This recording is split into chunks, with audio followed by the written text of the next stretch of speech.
Hola, Dios te bendiga.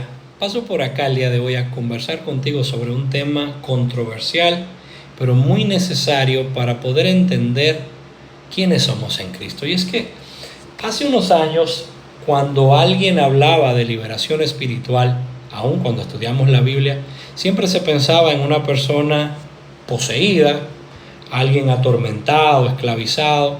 En síntesis, alguien que necesitaba a Cristo. Pero algo cambió con el tiempo, porque hoy escuchamos cada vez más sobre creyentes que necesitan liberación.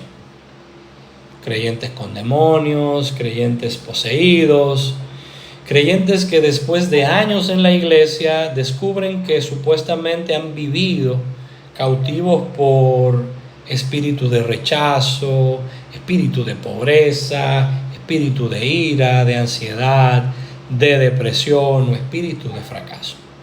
Y aquí surge una pregunta incómoda, y es que si Cristo realmente venció en la cruz, si el Espíritu Santo realmente habita en el creyente, si fuimos trasladados del reino de las tinieblas al reino de la luz, si fuimos sellados para el día de la redención, entonces, ¿qué fue lo que realmente ocurrió el día que aceptamos a Cristo como nuestro Salvador, el día de nuestra conversión? Porque si seguimos siendo propiedad de las tinieblas para poder ser poseídos por demonios, la cruz pareciera ser insuficiente para nuestra salvación. Pero si ya no pertenecemos a las tinieblas, entonces quizás hemos confundido el proceso de santificación del creyente con la liberación. Y es que la Biblia enseña claramente que Satanás existe, que los demonios existen, que la guerra espiritual es real, que las tinieblas son reales, y te puedo dar testimonio de primera mano de esa realidad espiritual. Pero también la Biblia enseña que el creyente ha sido sellado por el Espíritu Santo. Y cuando habla de sellado, habla de permanencia. No dice el creyente es visitado, alquilado, ocupado temporalmente. No. Dice sellado.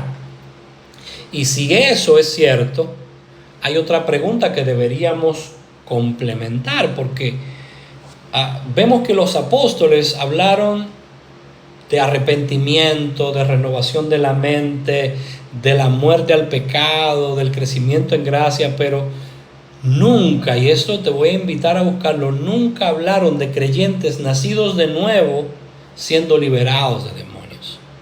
No. Cuando Pablo escribió a los de la iglesia de Corinto, encontró inmoralidad, división, orgullo, celos, pleitos, desorden, pero no les dijo necesitan una campaña de liberación. No. Les llamó al arrepentimiento, a dejar de hacer, porque Pablo veía obras de la carne donde muchos hoy verían demonios. Y es que la carne no sale gritando, no sale siempre cuando se cae al suelo y no siempre se manifiesta de una manera espectacular. No, la carne muere lentamente mientras permitimos que Cristo crezca en nosotros. Y tal vez por eso nos gusta más hablar de demonios que de arrepentimiento, porque si es un demonio quien nos hace pecar, alguien más tiene la culpa. Pero si es la carne, entonces el problema está en nosotros. Y conscientemente debemos arrepentirnos y volver a la cruz. Y eso duele porque implica un sacrificio. Y es que siempre es más fácil expulsar algo que crucificar algo. Siempre es más fácil buscar una impartición que caminar en obediencia. Siempre es más fácil perseguir una manifestación que rendirnos ante un proceso de transformación. Y antes que alguien pueda malinterpretar esto que estoy hablando, te repito, yo no estoy negando la existencia de demonios. Aquí estoy cuestionando algo mucho más profundo. Y es que si parte de lo que hoy llamamos, quizás lo que hoy llamamos liberación, cuando viene a ver es un intento de evasión de nuestro proceso de santificación, ¿te habrías preguntado eso?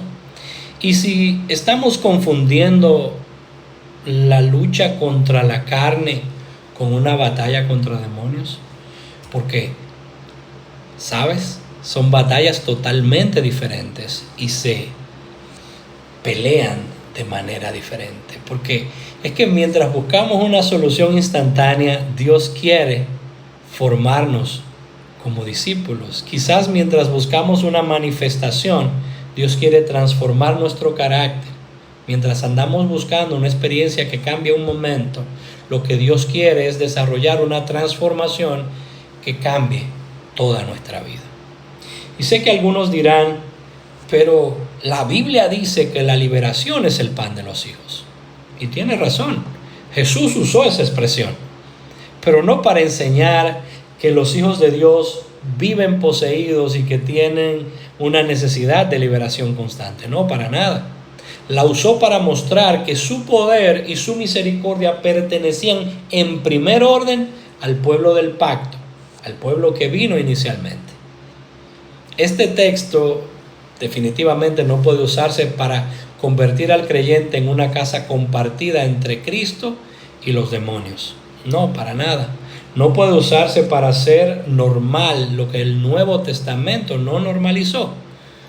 Definitivamente no puede usarse para poner al Hijo de Dios a vivir como cautivo de lo que Cristo ya rescató. Porque una cosa es un inconverso esclavizado por las tinieblas, por el pecado, poseído.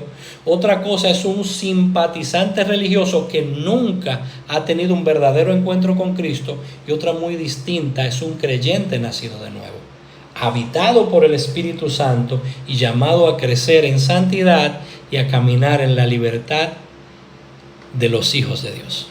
Y quizás ahí es que está el problema, porque muchas veces tratamos como creyentes a personas que quizás nunca han sido regeneradas.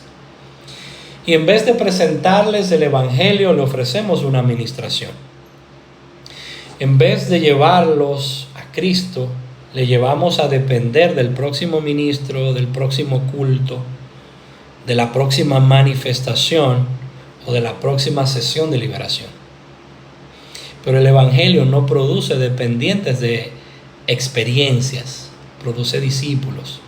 Y aquí surge una pregunta imposible de ignorar. Y quiero preguntarte esto a ti. ¿Estamos llevando a las personas a depender más de Cristo o más de quien les ministra? Porque si mañana desaparecen todas las campañas de liberación, todos los actos proféticos, las ministraciones especiales y las manifestaciones visibles, te pregunto, ¿seguiría Cristo siendo suficiente? Porque debemos recordar que el Evangelio gira alrededor de Cristo. No se trata principalmente de expulsar espíritus, se trata de que pecadores muertos reciban la vida. Se trata de que enemigos de Dios sean reconciliados con Él. Se trata de que la condenación sea quitada por medio de la cruz. Se trata de que el pecador sea justificado, adoptado, sellado y transformado por la gracia de Dios. Y quizás la verdadera pregunta no es si tú necesitas o yo necesito otra liberación. No. Quizás la pregunta correcta es, ¿he entendido realmente el Evangelio? Porque quien comprende la suficiencia de Cristo deja de vivir persiguiendo experiencias y buscando dónde hay una campaña de liberación y comienza a caminar en transformación. Entiende que el mayor milagro no es caerse al suelo, es levantarse cada día y parecerse un poco más a Jesús. Entiende que el propósito de Dios no es simplemente impresionarnos con su poder, es conformarnos a la imagen de su Hijo. Y si eres creyente, yo te voy a invitar a que examines las Escrituras y no examines la Biblia a la luz de tus experiencias, que hagas lo contrario y examines tus experiencias a la luz de la Biblia, porque la palabra de Dios debe interpretar nuestras experiencias, no nuestras experiencias reinterpretar la palabra de Dios. Dios te bendiga, Dios te guarde.